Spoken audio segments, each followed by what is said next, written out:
Welcome to the Stay Ready Real Estate Podcast, where we stay ready so you don't have to get ready. I'm your host, Emeka. And what this podcast is all about is letting you know that regular people like you and me can invest in real estate to become wealthy. You don't need millions and billions of dollars to invest in real estate. You can actually invest in real estate with little to no money down. I'm just here to let you know that as long as you have time and can take action, you can become wealthy. And all it takes is a couple of years for you to honestly become financially free. So tune in. Hope you enjoy. What is going on, Stay Ready fam? It's your boy Emeka here, your host of the Stay Ready Real Estate Podcast, where we stay ready so you don't have to get ready. And today, what we're going to talk about is a pretty hot topic, something that's near and dear to my heart because I grew up with affordable housing, Section 8, homeless. Maybe I'll talk about my story eventually, but how do we make housing affordable? I just saw a statistic where the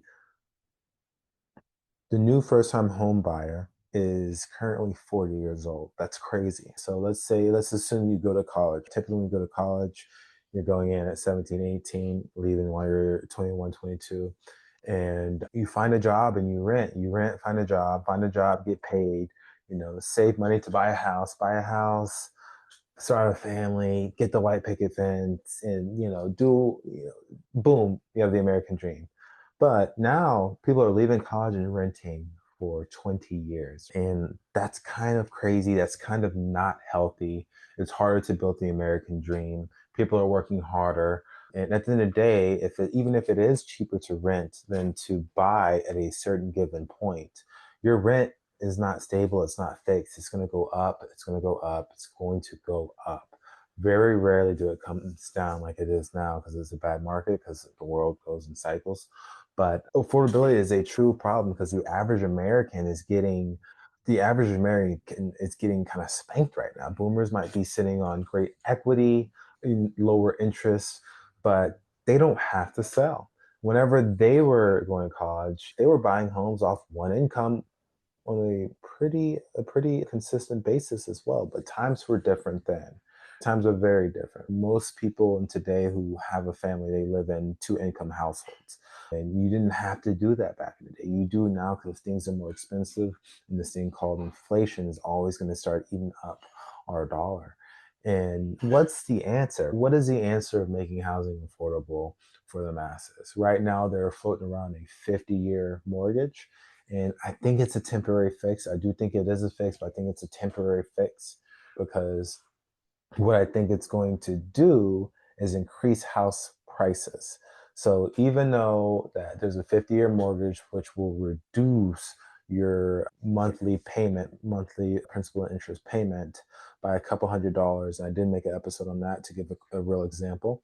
But even if that's the case, housing is going to go up and people are still going to need to afford to buy the house. It will help out for the grand scheme of things, but at the end of the day, people are going to be losing a lot more money to interest. People aren't going to be moving as much, which is going to, probably put another stalemate in the economy. That's my opinion. Things right now are in a stalemate. Things aren't the same because most people are sitting on a 3% interest rate and money isn't moving like it usually is. There's not as much demand as there is supply. But as of right now, because there is supply, housing is affordable as well as rents are going down. That's because there's a lot of supply, there is a lot of options. A lot of supply, a lot of options. And I don't know, I didn't look into too much data into the politics and the government and how they step in and why they don't see this or why they choose not to continue to reduce the red tape. It is something that is common. It's a common issue. And the red tape is the biggest reason why people or builders and GCs aren't going to build more affordable housing. Every person I talk to, when it comes to an experienced GC, investor, developer, you name it, they would build affordable housing if they could, if it makes sense. I understand that affordable housing is for a great cause. I understand it's very important to to America. But at the end of the day, we still have to make money. We can't just give for free because if we're giving for free, that means we're not making money. We can't pay employees to feed their families and we can't feed our family because there's no money to give. And what is red tape? For those who are new to real estate, new to watching me, or just this is their first time watching and you've never heard of red tape before, red tape is basically the government stepping in, impact fees, how long it takes to get a permit, how long it takes to get things inspected. Inspectors having too much power, rate tape. The bigger the building is, let's say if I'm building like 300 units, depending on some counties, some cities, you might end up spending, 100 grand to 500 grand in a year or two just with the red tape, just with the government intervening. And, what's funny to me is how some inspectors are saying no to some builders or developers, and they've never been in construction. Inspectors have a lot of power and they can purposely delay a job site, a new development. And that is very unfortunate. But at the end of the day, that is the reason I personally feel that housing will never be affordable unless the government steps in and figures out a way to reduce the red tape. It's been talked about, but what is the issue? The issue is the Fed can only do so much, and it's up to a lot of local municipalities to make those decisions. So we would need to figure out how to not only have the Fed, but have the states, each state with all the different opinions come up to some solution for their own state how to reduce the red tape where it's beneficial not only for the builder but at the end of the day for the end buyer, because the city should be good regardless, because that's going to be more taxes, more property taxes for them to accept. And for states who are trying to get rid of property taxes like Florida, which I doubt is going to happen. I think it's good talk. It sparks good conversations, good dialogue. I don't think it's ever going to happen, but you can figure out a way to make up those taxes elsewhere. So prices fall when supply outruns demand. Period.